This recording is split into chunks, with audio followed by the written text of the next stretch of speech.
leadership dalam mengelola proyek. Pada slide yang pertama ini,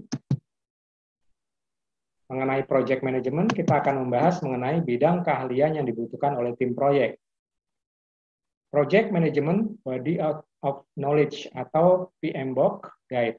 Ada 4 hal yang dibutuhkan oleh tim proyek. Yang pertama adalah interpersonal skill, yaitu kemampuan hubungan antar manusia. Yang kedua adalah General Management Knowledge and Skills, kemampuan manajemen secara umum, baik pengetahuan maupun keterampilan. Ketiga, Understanding the Project Environment, jadi mengetahui lingkungan proyek, memahami. Kemudian yang terakhir adalah Application Area Knowledge Standard and Regulation. Jadi bagaimana kita bisa mengaplikasikan pengetahuan, standar, dan regulasi dalam sebuah proyek. Karena kalau kita berbicara proyek, bukan hanya proyek fisik yang kemarin sudah kita bicarakan. Kalau proyek fisik yang membangun apartemen, membangun hotel, membangun mall, membangun perumahan, itu adalah proyek fisik. Tapi banyak juga proyek di luar itu, yaitu ada proyek IT, ada proyek IT, ada proyek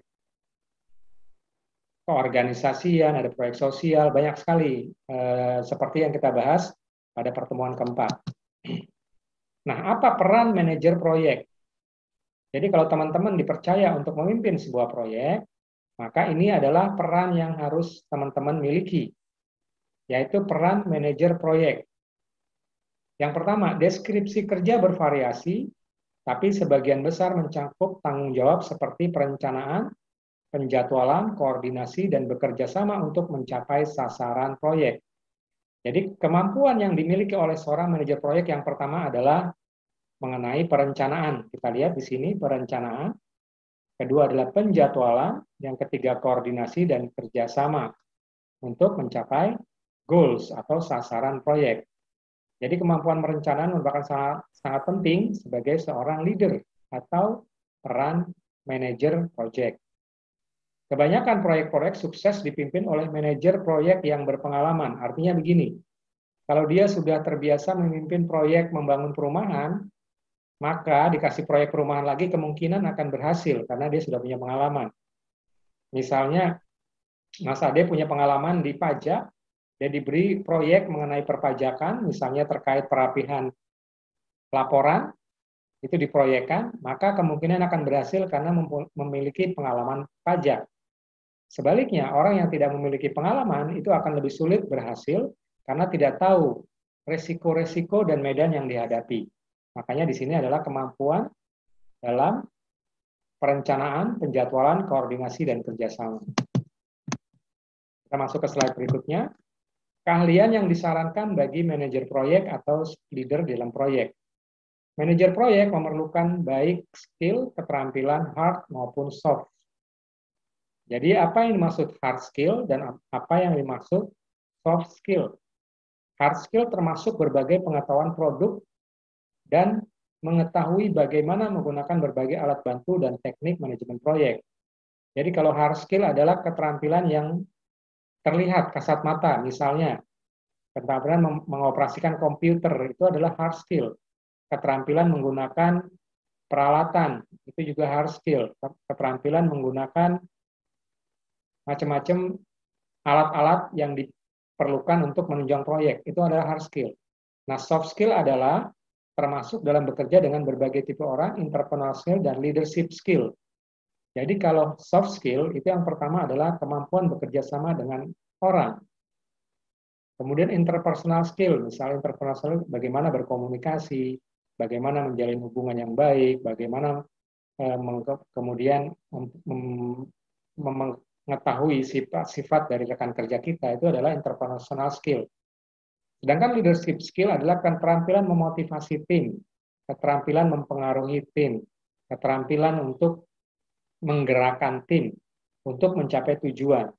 Jadi intinya sebagai seorang pemimpin proyek, ada dua keterampilan. Yang pertama adalah hard skill, yang kedua adalah soft skill. Nah, keahlian yang disarankan bagi leader proyek atau manajer proyek, yang pertama adalah keahlian komunikasi. Kalau keahlian komunikasi masuk dalam soft skill, misalnya bagaimana mendengar masukan dari anak buah, Kemudian bagaimana meyakinkan, jadi misalnya ada satu proyek, meyakinkan anak buah agar proyek ini bisa selesai. Kemudian keahlian organisasional, merencanakan, menetapkan sasaran, dan menganalisis. Jadi organisasional adalah bagaimana kita mengorganisasikan teman-teman kita, rekan kerja kita dalam tim untuk mencapai tujuan. Jadi kalau kita memimpin proyek yang besar, anggotanya itu memiliki keterampilan yang berbeda-beda. Misalnya diberikan kepercayaan untuk launching project, launching produk baru. Maka di sana akan terlibat banyak sekali orang yang memiliki keahlian yang berbeda. Keahlian marketing, keahlian sales, keahlian produksi, keahlian bahan baku, keahlian mengenai pengadaan, dan sebagainya. Dan itu harus diorganisasikan sehingga menjadi suatu produk yang terbaik. Kemudian keahlian membangun tim, menunjukkan empati, memotivasi, mempromosikan semangat dan kebersamaan. Jadi tim itu harus dibangun. Kalau kita punya anak buah, itu namanya tim. Bagaimana tim itu bisa dibangun? Caranya yang paling mudah adalah menunjukkan empati. Empati itu kita merasakan pekerjaan anak buah kita, merasakan kesulitannya, dan diharapkan kita akan memotivasinya dan memberikan semangat dalam satu kebersamaan. Kemudian yang keempat adalah keahlian memimpin, memberi contoh, membuat visi, mendelegasikan, positif, dan energik. Jadi kalau misalnya ada peraturan masuk jam 8 misalnya, ya sementara pemimpinnya masuk jam 9, artinya pemimpin tersebut tidak memberikan contoh yang baik. Biasanya terkenal dengan lead by example, memimpin dengan memberikan contoh. Kemudian membuat visi, visi itu gambaran umum. Jadi kalau kita sebagai pemimpin proyek, kita harus bisa menjelaskan visinya mau kemana. Misalnya seseorang akan membangun sebuah apartemen, maka apartemen itu harus bisa dideskripsikan bahwa apartemennya berapa lantai, kamarnya ada berapa, furniturnya seperti apa, berapa jumlah parkirnya, berapa nilai jualnya. Itu adalah kemampuan dalam memberikan gambaran umum atau visi. Mendelegasikan adalah kemampuan untuk memberikan tanggung jawab kepada orang lain, tugas-tugas seorang pemimpin. Artinya, tidak semua tugas itu bisa dikerjakan oleh pemimpin. Maka harus didelegasikan kepada orang yang mampu. Proses delegasi. Kemudian positif dan energik. Kemudian berikutnya yang kelima adalah keahlian menangani. Problem solving artinya. Problem solving ya, menangani. Dalam melakukan problem solving, pemecahan masalah yang pertama harus fleksibel. Karena permasalahan itu harus dilihat dari berbagai sudut pandang. Tidak bisa kita melihat masalah hanya dari satu sudut pandang saja. Kemudian kreatif, sabar, dan mantap. Terakhir adalah keahlian teknologi, pengalaman, pengetahuan proyek.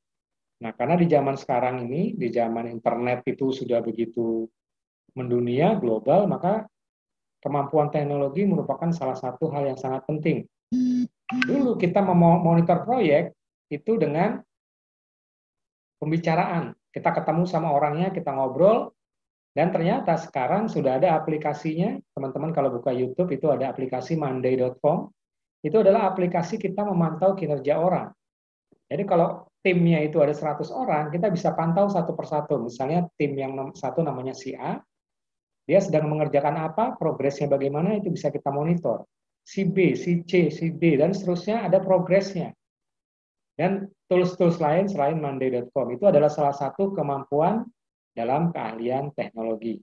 Termasuk juga mungkin teknologi yang paling sederhana adalah grup WhatsApp. Misalnya kita ingin membuat project, peluncuran produk baru, atau misalnya project reuni SMA gitu, itu kan suatu project juga, dikumpulkanlah panitianya dalam satu grup WhatsApp, kemudian berkomunikasi di sana, monitor di situ.